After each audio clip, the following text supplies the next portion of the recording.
esta frase se le atribuye, aunque probablemente él no la haya dicho. No sé si la han escuchado, me imagino que sí. Me gusta tu Cristo, no me gustan tus cristianos. Tus cristianos son tan diferentes a tu Cristo.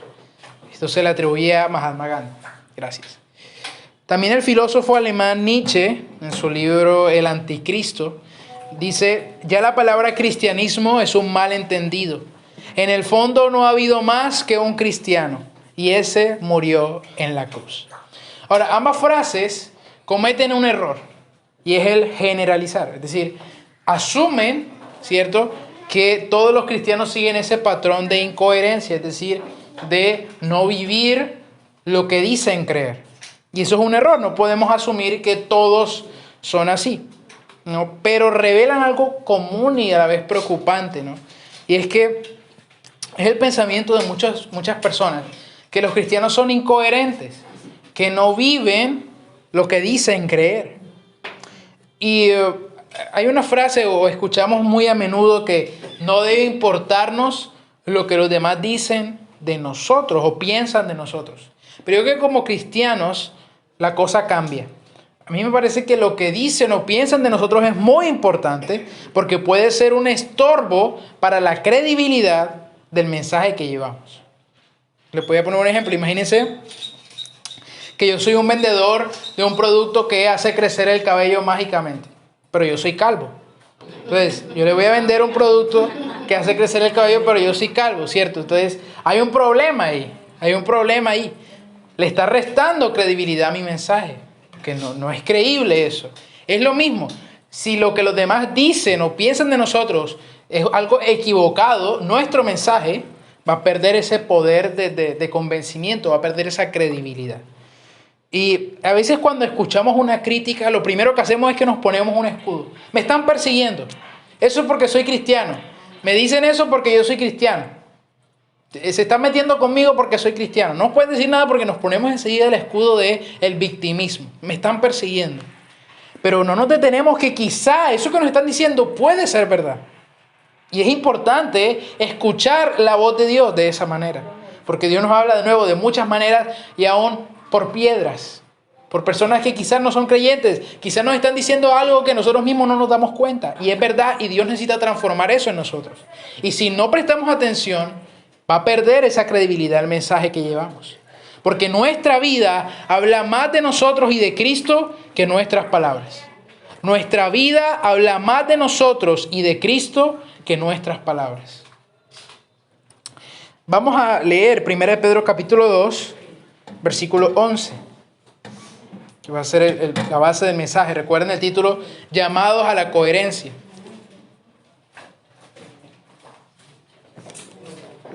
Llamados a la coherencia. 1 Pedro 2:11. Entonces vamos a meternos, ¿cierto? La idea de la carta. Es mejor que busquen de Apocalipsis para atrás, 1 Pedro 2:11. Muy bien. La carta de 1 Pedro, si se fijan en el capítulo 1, versículo 1, se habla de regiones, a 4 provincias del Asia Menor, que es lo que hoy conocemos como Turquía. Se dice que en el capítulo 5, Pedro dice que escribe desde Babilonia, que era una forma en clave de decir que estaba escribiendo desde Roma. ¿Qué había pasado en Roma? Había empezado una persecución por parte del emperador Nerón. ¿Qué había pasado? Roma se había incendiado y el emperador tenía que buscar un chivo expiatorio, como se le dice, o sea, alguien a quien echarle la culpa. Y bueno, apareció este grupo que parece judaísmo, pero ni el mismo judaísmo aprueba, que no tiene nada que ver con los romanos, que se llama el cristianismo. Y digamos que empieza a perseguirlos, a acusarlos de haber quemado la ciudad. Y Pedro le escribe a estos creyentes en Asia Menor, donde todavía no había empezado la persecución de Nerón, pero iba a llegar allá, porque Asia Menor era el centro de la adoración al emperador.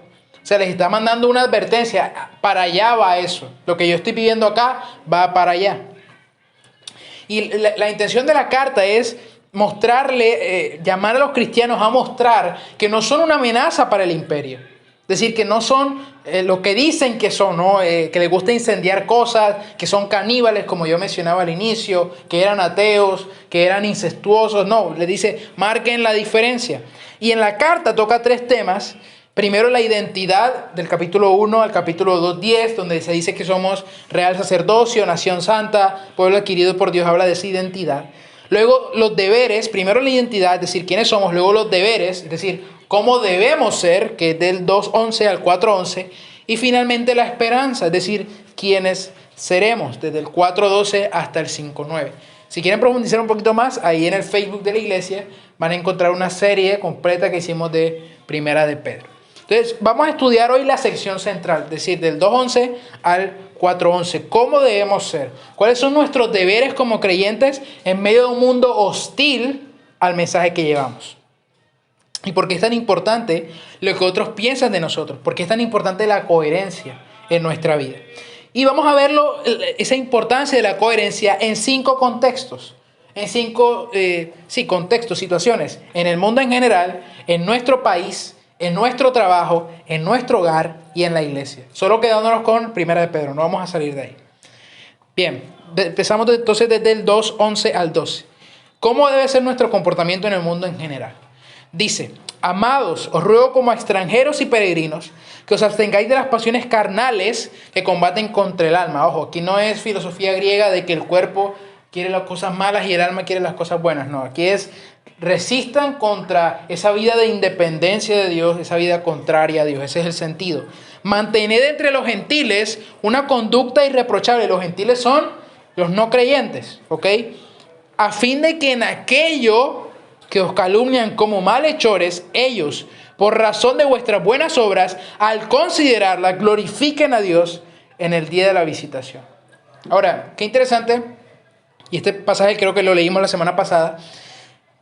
Dice que, primero empieza diciendo que somos quienes. Primero habla de identidad, ¿no? Como extranjeros y peregrinos, tal. O sea, primero planta quiénes somos y luego cómo debemos vivir a la luz de quiénes somos. Pero, ¿qué se refiere con extranjeros y peregrinos?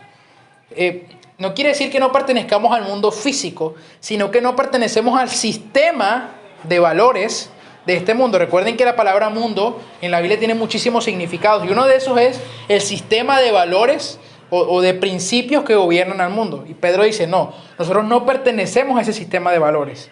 No somos de por aquí en ese sentido, en que nuestras ideas, nuestra manera de vivir es diferente. Pertenecemos a Cristo, pero eso no significa ser alienígenas. No significa de huir de nuestras responsabilidades aquí, sino vivir conforme a la esperanza de ese reino que va a venir, de ese reino al que pertenecemos, de ese reino del que somos ciudadanos.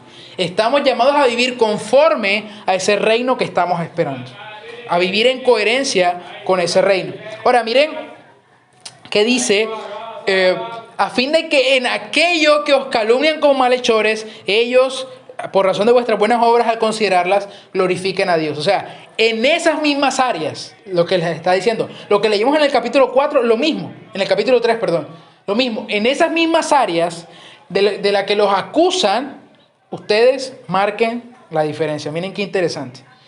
Y haciendo una lectura para el día de hoy, ¿no? Hogar, trabajo, en cuanto al gobierno, incluso en la misma iglesia, los estaban calumniando a ellos. Los decían que eran malas personas los cristianos.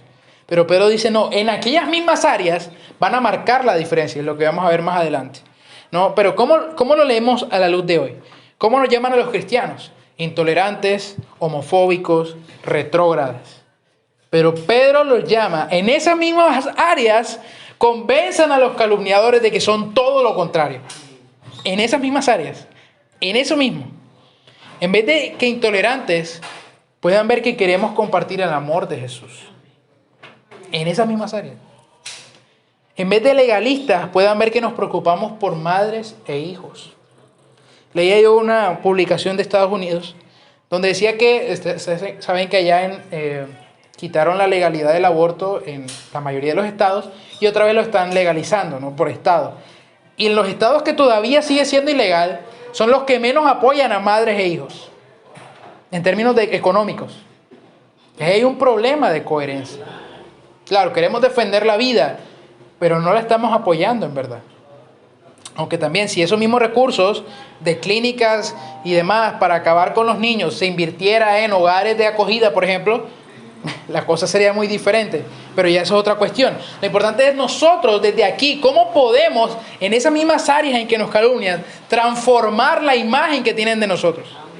En esas mismas áreas.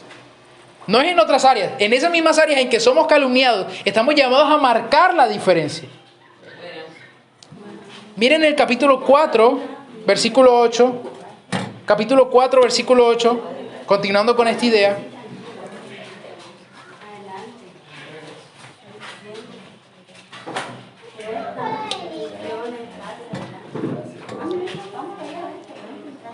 Capítulo 4, versículo 8 de Primera de Pedro. Estamos continuando con esta idea, recuerden. Estamos viendo el llamado que tenemos a marcar la diferencia en los diversos contextos. Empezamos por el mundo en general. Ya leímos esto. En esas mismas áreas estamos llamados a marcar la diferencia. Miren el capítulo 4, versículo 8. En conclusión, sed todos de un mismo sentir. Aquí parece que está hablando dentro de la iglesia, pero vamos a ver que no es así. ¿En qué mismo sentir? ¿Cuál es ese mismo sentir? Compasivos, fraternales, misericordiosos y de espíritu humilde. De nuevo, parece que está hablando dentro de la iglesia, pero no es dentro de la iglesia. Miren el versículo 9. No devolviendo mal por mal. Eso suena raro en la iglesia. O insulto por insulto. Es decir, está hablando del mundo. Sino más bien bendiciendo. Porque fuisteis llamados con el propósito de ¿qué? Heredar bendición. Entonces, ¿cuál es la idea de Pedro aquí? Sean lo que están llamados a hacer. Es decir, su conducta está basada en su identidad. ¿A qué somos llamados? El texto lo dice, versículo 9. Somos llamados con el propósito de ¿qué? Heredar bendición. Por lo tanto, ¿qué debemos hacer? Bendecir. ¿Sí notan la idea? Somos algo y estamos llamados a actuar en consecuencia a eso que somos. Somos hijos del santo, por lo tanto, ¿qué tenemos que ser? Santos. ¿Sí? Somos benditos, por lo tanto, ¿qué estamos llamados a hacer? Bendición. ¿Sí ven? Estamos llamados a actuar conforme a nuestra identidad. Y me gusta este texto de no devolviendo mal por mal o insulto por insulto, sino más bien bendiciendo. ¿Cuál es nuestra reacción natural cuando nos agreden? Contraatacar con más fuerza. Si tú estás en una pelea, te pegan un puño, tú tienes que darle más duro. Eso es lo natural, contraatacar con más fuerza. Si te insultan, tú debes hacer sentir peor a la persona, ¿no? Esa es la idea. Si te insultan, tú insultas más fuerte para que la persona se sienta peor, ¿no? Y el que gana es el que hace al que el otro no pueda responder. Y que el otro termine llorando, sintiéndose peor. Pero Jesús nos llama a contraatacar con más amor, con más bendición. Todo lo contrario. No a insultar, no a darle con más fuerza, sino con más amor. Recuerda el ejemplo de Jesús. Las típicas, las conocidas palabras en la cruz. ¿Cierto? Perdónalos porque no saben lo que hacen. Ahora, Jesús no dijo, no los mates. Puedo decir eso, no los mates, Padre. No, pero fue más allá. Dijo, perdónalos. Y a veces pensamos que, por ejemplo, no debemos vengarnos. Pero esa idea es muy limitada. No es solo no vengarnos, sino hacerle bien a la persona. No es solo no hacer, es hacer. Porque haciendo no hacemos.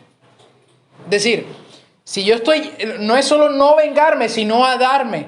Porque cuando me doy al otro, no me vengo. Estamos llamados a más.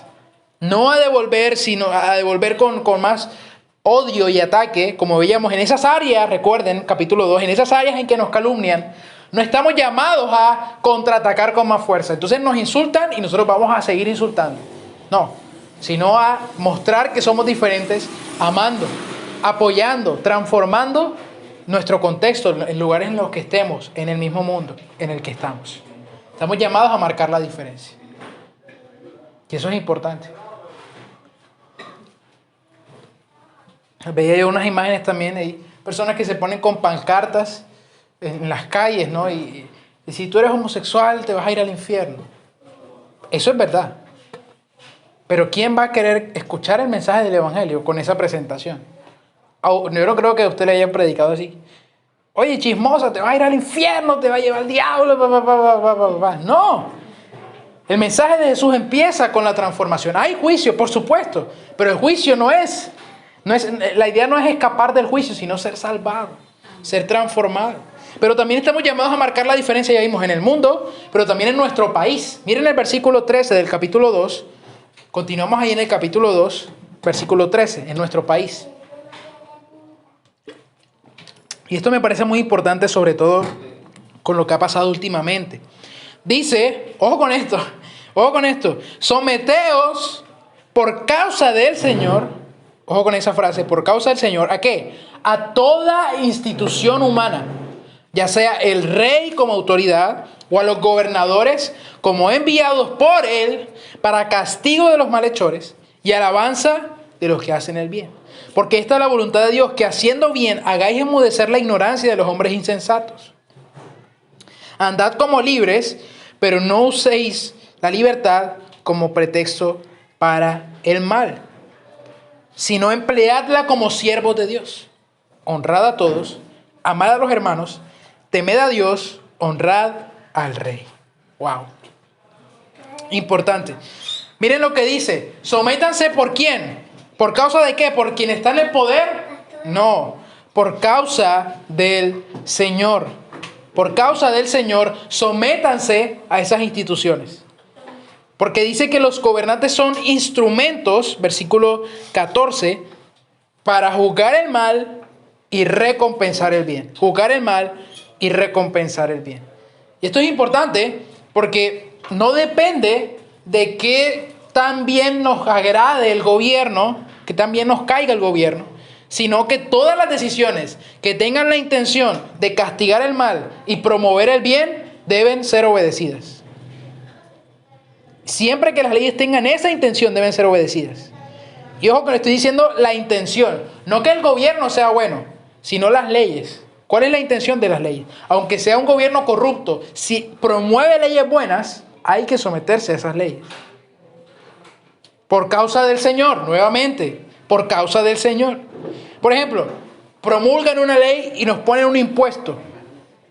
Hay que hacerlo, hay que pagarlo, porque se supone que es para el bien de la ciudadanía, ¿cierto? Se supone que los impuestos son para construir vías, para invertir y demás. Pero hay cristianos que no pagan impuestos. No, porque yo soy un hijo del rey, no sé qué, papá. No, tú eres un ratero. Así de sencillo. Porque Dios ha puesto a los gobernantes allí con un bien para refrenar en cierto sentido la maldad. Imagínense que no hubiera cárceles. Sería un desastre todo. Pero si promulgan, por ejemplo, una ley de cerrar todas las iglesias, no podemos obedecerla. Porque no tiene el objetivo de ¿qué? De promover el bien. No, está atacando el bien. Por lo tanto, no podemos obedecerla. Y de nuevo, hoy en día, aquí en Colombia, vivimos una situación igualita. Ganó el presidente que los cristianos no querían que ganara. ¿Pero qué hacen ahora? Ay, Señor, quítalo del poder, mátalo, Señor, que le hagan un atentado, etcétera. Y se ponen a insultar en las redes sociales, ese no sé qué de Petro, No estamos llamados a eso. Independientemente, tampoco es que vamos a aprobar, que es chévere, no.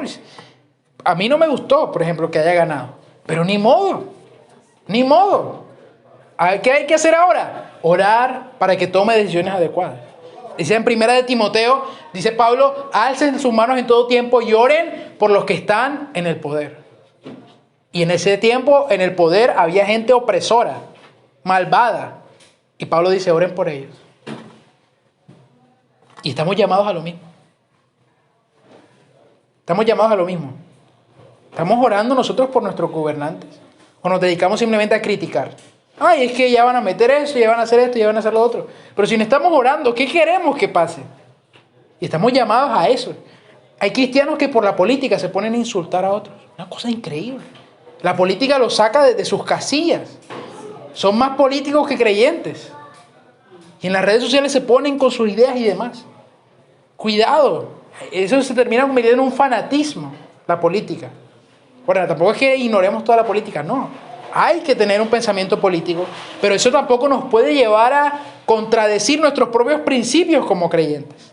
Miren el versículo 16. Andad como libres, pero no usen la libertad como pretexto para la maldad, sino como siervos de Dios. ¿Cuál es la idea aquí? Ustedes han sido liberados de esa idolatría al imperio romano, al emperador. Pero esa libertad es para cumplir las leyes del Estado, como siervos de Dios.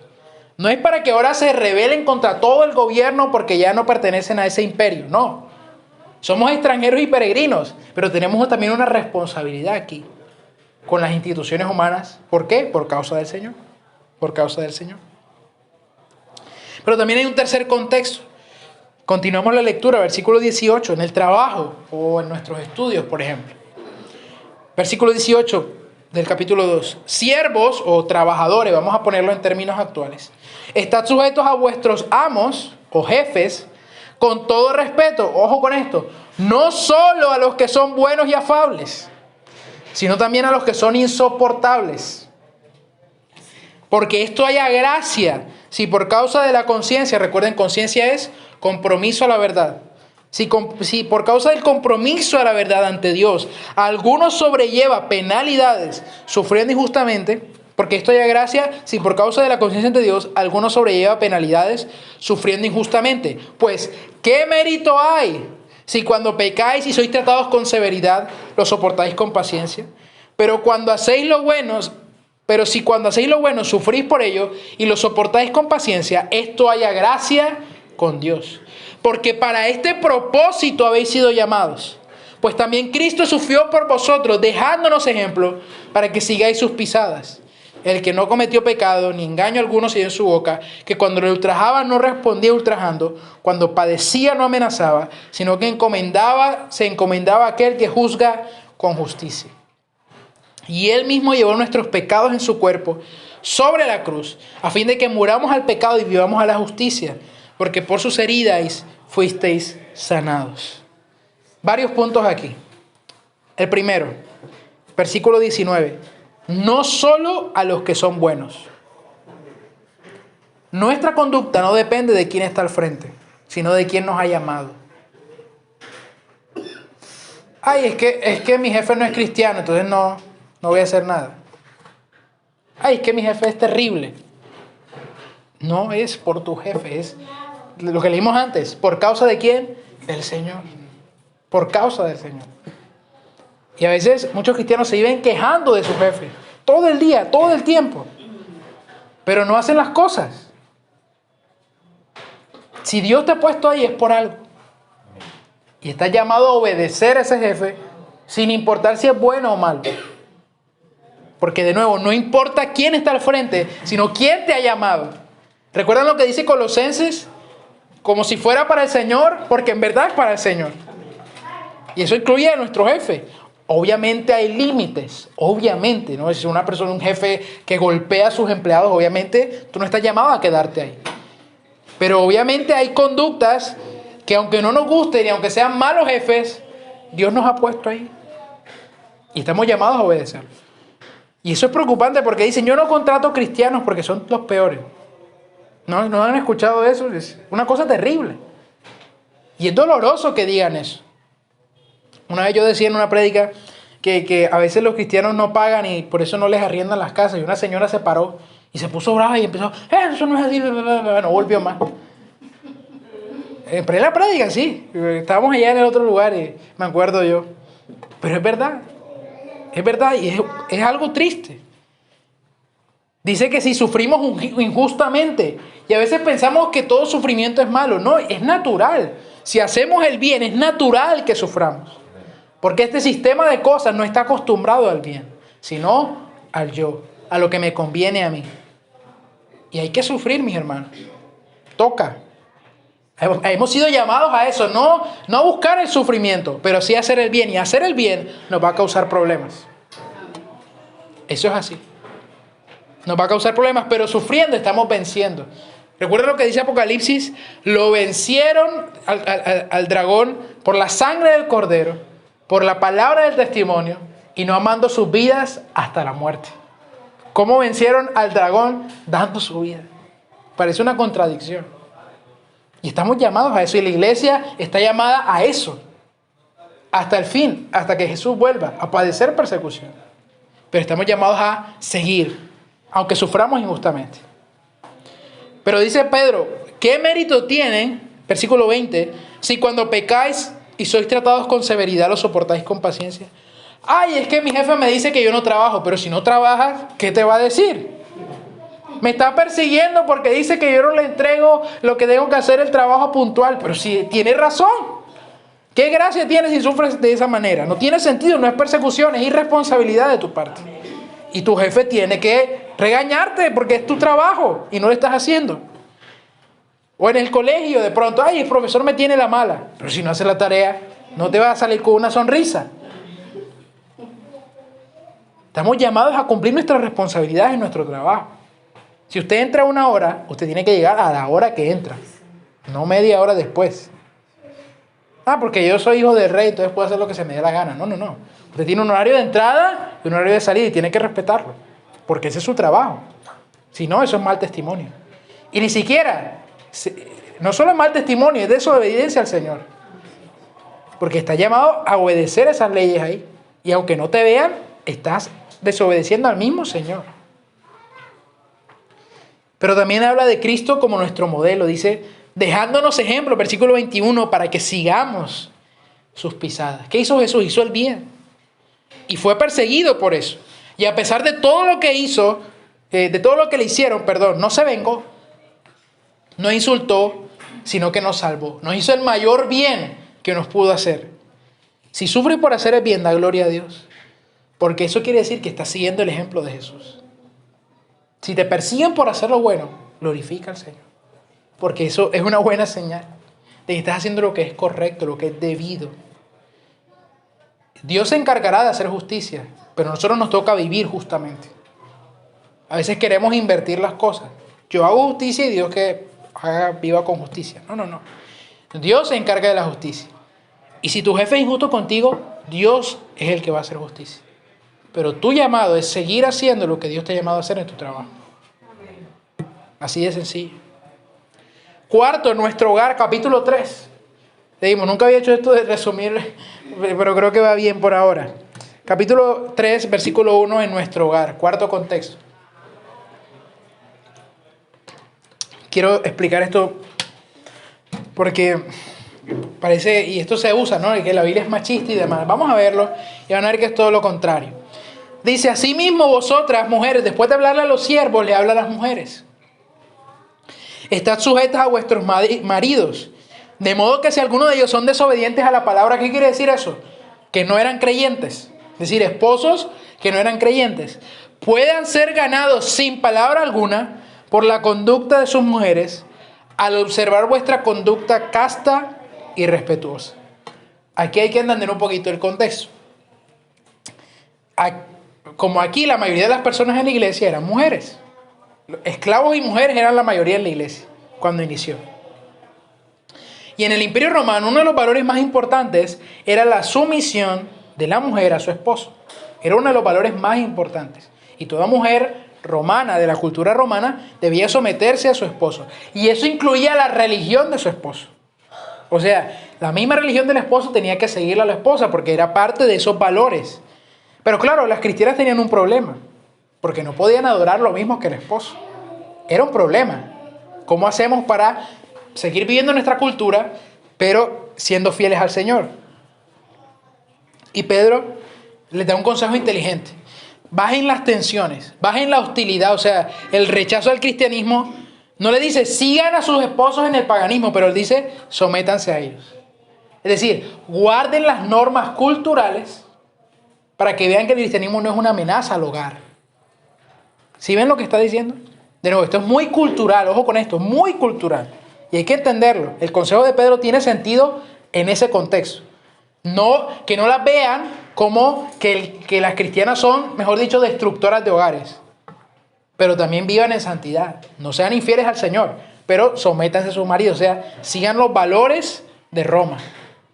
Porque, como les dije al inicio, la intención de Pedro es que el cristianismo no se viera como una amenaza al imperio. ¿Te recuerdan? En aquello que os calumnian, y una de esas era en el hogar. Y Pedro dice, no les den oportunidad de calumniarlas. Marquen la diferencia. Y así, dice, van a ser ganados para el evangelio. Y yo creo que esa es la situación de la mayoría. La mayoría de mujeres en la iglesia tienen esposos no creyentes. Ahora, esto no significa soportar maltratos o violencia física, porque también hay unos extremos. No, si te golpea, sigue, persevera. Ojo con eso. No, señor. Dios tampoco es loco. O sea, si hay violencia física, hay un peligro de asesinato. Eso debe ser denunciado ante las autoridades, obviamente. Violencia verbal de ningún tipo. Pero sí también estamos llamados a que, como creyentes, es normal que seamos perseguidos o que suframos por causa del Evangelio. O sea, hay que mantener un límite. Hay que ser mansos, pero también sabios. Como cristianos, como mujeres, como hombres, si hay personas que no son creyentes en nuestro hogar, hay que actuar con sabiduría. Y ese es el principio que saco de estos dos versículos. No hay una aplicación directa, pero sí hay una enseñanza, y es que demostremos el Evangelio en nuestros hogares. Hay esposos que no son cristianos, por ejemplo, y un domingo le dicen a la esposa, vamos a la playa. No, yo voy a la iglesia. El diablo no me va a robar la bendición. Yo voy al servicio hoy porque Dios tiene una palabra para mí. ¿Y qué va a hacer el esposo? Ay, esta tipa ya ahora anda todos los domingos en la iglesia ni para ir a la playa. Y luego se queja de que no la saco. Por ejemplo. ¿Qué testimonio es ese? Y Dios no se va a poner bravo porque estás en la playa, porque estás cumpliendo el llamado del Evangelio. Al demostrarle a tu esposo que la iglesia no es que te va a consumir toda la vida. Que la iglesia no es dejar de hacer cosas divertidas o sanas en familia. ¿Sí ven? Entonces, es más poderoso y más del agrado de Dios que vayas a la playa que vayas a la iglesia. En ese sentido, en este caso específico que estoy poniendo. ¿Sí ven? Es muy importante nuestro testimonio. Pero también le habla a los hombres. Versículo 7.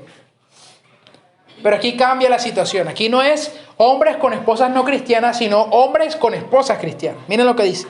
Y vosotros, maridos, igualmente, convivid de manera comprensiva con vuestras mujeres, como un vaso más frágil, puesto que es mujer, dándole honor como coheredera de la gracia de la vida, para que vuestras oraciones no sean estorbadas. De nuevo, está cambiando de público. Ya no es una esposa con un esposo no cristiano, sino un esposo con una esposa cristiana.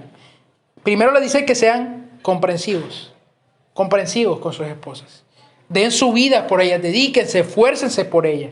Y no solo eso, debe comprenderla, escucharla y valorarla. ¿Pero por qué? Porque es vaso más frágil. Ahora, voy a explicar eso de vaso más frágil. Número uno, estaba relacionado con una cuestión física. Las mujeres se veían como más frágiles por la maternidad. Pero también socialmente. Eran vistas como un colectivo más vulnerable. Socialmente eran menos apreciadas que el hombre. Pero miren cómo le llama Pedro, coherederas. ¿Quiénes heredaban en el Imperio Romano? Los hombres. Las mujeres no heredaban. ¿Y qué les dice? Son coherederas. Si ven cómo está marcando la diferencia en esos pequeños detalles, por lo tanto, un texto que parece ser machista, en verdad todo lo contrario. Está exaltando a las mujeres, son coherederas. Hombres, considérenlas coherederas. Delante de Dios ustedes son iguales. Aunque la sociedad las considere inferiores, ustedes trátenlas como iguales. Wow. Son coherederas. Por tanto, honrenlas, dignifíquenlas. En otras palabras, le está diciendo, vean esa debilidad física y social en comparación con ustedes, no para explotarlas o abusar de ellas, sino honrarlas aún más. Marquen la diferencia, hombres. ¿Saben qué pasaba en el Imperio Romano? Si un hombre era adúltero, la esposa no podía hacer nada. O sea, si le daba la gana al tipo, lo hacía. Pero si él la descubría a ella, la podía matar. Tranquilamente, tenía el derecho de matarla. Por una cuestión social, le dice Pedro, están siendo ninguneadas, están siendo menospreciadas, pero ustedes valórenlas. Reafirmen ese valor, háganle sentir que no están solas. Y eso estamos llamados, mis hermanos. El Evangelio es transformador también en ese sentido. Y la iglesia debe promover ese bien. Esa transformación, esa igualdad de hombres y mujeres. En la Biblia está claro. Lo que pasa es que si uno lee las cosas así, claro, llega a unas conclusiones equivocadas, pero hay que entender el contexto, las ideas de todo.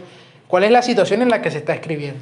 Si se lee bien el mensaje de la Biblia, es liberador para la mujer, no es opresor. ¿Quiénes fueron las primeras que anunciaron la resurrección? Mujeres. Interesante eso. Pero también eso incluye que aquí en Pedro no está, para seguir haciendo como una aplicación. En Efesios leemos, hijos honren a sus padres, ¿cierto? Ese es el llamado, honrar a sus padres. Pero también le habla a los padres, una cosa rarísima en el Imperio Romano, porque los padres son, mejor dicho, intocables. Pero le dice en Efesios, Padres, no exasperen, no abusen de sus hijos tampoco. Entonces, el Evangelio es eso, una transformación en el hogar representando los valores del reino. Y finalmente, el último contexto en la iglesia, capítulo 4, versículos 7 al 11.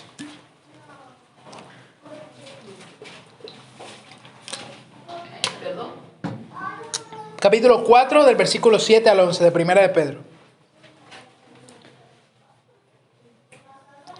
4 del 7 al 11. El último contexto en la iglesia. Dice, mas el fin de todas las cosas se acerca. Sed pues prudentes y de espíritu sobrio para la oración. Sobre todo sed fervientes en vuestro amor los unos por los otros, pues el amor cubre multitud de pecados. Sed hospitalarios los unos para con los otros, sin murmuraciones. Según cada uno ha recibido un don especial, úselo, sirviendo los unos a los otros como buenos administradores de la multiforme gracia de Dios. El que habla, que hable conforme a las palabras de Dios. El que sirve, que lo haga con la fortaleza que Dios da, para que en todo Dios sea glorificado mediante Jesucristo, a quien pertenecen la gloria y el dominio por los siglos de los siglos. Amén. Hermanos, el cambio empieza por la iglesia. Si ven lo que yo hice, está en orden al revés. O sea, en la iglesia lo más básico, el hogar, el trabajo, el país y el mundo. Pero todo empieza en la iglesia, entre nosotros mismos. La mejor manera de convencer al mundo es eso, desde nuestra propia vivencia como iglesia, como comunidad. Amándonos, orando el uno por el otro, perdonando, no murmurando. Ese es como yo creo que uno de los mayores males de la iglesia. ¡Wow! Miren, gloria a Dios. Ya volvió la luz. Entonces, ¿por qué? Uno de los males más comunes de los cristianos es la murmuración. Y es una cosa terrible. Cómo se habla mal el uno del otro. Cómo se calumnia al hermano. Y eso es muy mal testimonio. Uy, los cristianos, esos hablan más mal que de los demás. Entonces llegan donde la vecina que no es cristiana. Uy, no, ya esa gente de la iglesia me tiene harta. Uy, no, esa hermana cansona, mejor dicho. Uy, no, chismosa, terrible. ¿Qué testimonio es ese? ¿Cómo vamos a convencer al mundo dando ese tipo de testimonio? ¿Qué credibilidad vamos a tener nosotros? Ninguna. En Juan, Jesús dice, en esto conocerá el mundo que son mis discípulos. No dijo en qué tanto maquillaje se pone, qué tantas discusiones tiene, sino por el amor. En esto conocerá el mundo que son mis discípulos, en que se amen los unos a los otros. Pero a veces los cristianos se pueden pelear por unas cosas ridículas. ¿Qué testimonio es ese? En las redes sociales se tiran de todo. No, que eso no es falsa doctrina, herejía, No, es que en mi iglesia sí predica la verdad. No, es que en mi iglesia sí se predica lo que es. Y todas las demás iglesias están mal. Pero solo en mi iglesia sí somos sana doctrina. Ese no es el llamado. No estamos llamados a separar, sino a unir. A unir como evangelio. Y miren, hay una cosa rarísima que ocurre, y es que iglesias se unan para hacer un evento. Raro. Cada iglesia hace su evento por su lado. ¿Por qué no se unen? Esa es una cosa increíble. Estamos llamados a eso, a la unidad. A la unidad. Y obviamente no vamos a estar de acuerdo en todo. Y obviamente unidad que no se puede dar porque hay tantas diferencias que ya eso no es evangelio. Pero hay que buscar tender puentes. Porque la iglesia debe reflejar al Señor que seguimos. Todos nosotros estamos llamados a eso. Y quiero cerrar con una oración en un mensaje sobre la hipocresía de un predicador que estaba yo investigando acerca del tema. Y me encontré con una predicación, que ya en la predicación, la oración de la predicación, del Papa Francisco. Y no soy católico, católico, no sé qué, no. Recuerden, toda verdad es verdad de Dios, independientemente de quien lo haya dicho. Y me gustaron las palabras y se las quiero repetir. Dice que pidió al Señor que nos ayude a ser coherentes, a dejarnos confrontar y a combatir con valentía todo lo que nos aleja de la verdad y de la fe que profesamos. Lo repito, que nos ayude a ser coherentes, a dejarnos confrontar y a combatir con valentía todo lo que nos aleja de la verdad y de la fe que profesamos. Todo lo que nos aleje de esa verdad, es decir, todo lo que no sea un buen ejemplo de la fe que profesamos. Porque hay una frase que dice que la única Biblia que muchas personas van a leer en su vida va a ser nuestra vida. Y que los que no conocen al Señor puedan verle en nuestras acciones. Que podamos encarnar a Jesús. Que podamos seguir sus pisadas. Que como decía Jacob cuando se encontró con su hermano, veo tu rostro como uno ve el rostro de Dios. Que otros puedan ver el rostro de Dios en nosotros. Ayudando. Miren, yo veía un video hace poco en el Facebook de un joven que se acercaba a un señor que vendía de estos libros para niños y demás, que son personas de muchos escasos recursos, y le compró todos los libros. Y yo decía, wow. Y tiene un montón de videos de esa persona dándole a personas necesitadas en las calles. Y aparentemente no era creyente. Yo decía, wow. ¿Cuánto nos falta? ¿Cuánto nos falta? Estamos llamados a eso, a encarnar el mensaje de Jesús. Y estas personas quizás lo hacen por la fama, no podemos saberlo, quizás no. Jesús dijo que tampoco hiciéramos, ¿cierto?, tocáramos trompeta, ¿no? Pero también a veces está bien, ¿no?, es mostrar que estamos reflejando el carácter de Cristo. Y hay cristianos que no ayudan, o sea, se quejan y no ayudan, no marcan una diferencia en su contexto. Estamos llamados a eso. Jesús le encantaba acercarse a las personas que estaban en necesidades y mostrarles su amor. Los primeros cristianos se acercaban a los pobres, los ayudaban. Dice que traían todas las cosas a los pies de los apóstoles, pero no para que los apóstoles se compraran relojes y carros de lujo, sino para que repartieran, para que dieran. Y yo le doy gracias al Señor porque aquí podemos hacer esa obra y queremos seguir haciéndola. Y esa es la manera en que estamos mostrando el amor de Jesús a los niños y a sus familias también. Que el Señor nos ayude a seguir dando ese buen ejemplo. Vamos a orar, póngase de pie, por favor. Ya para que ya no da tiempo ya. No, le va a tocar. Gracias, Señor, por tu palabra. Gracias, Dios, porque nos has hablado.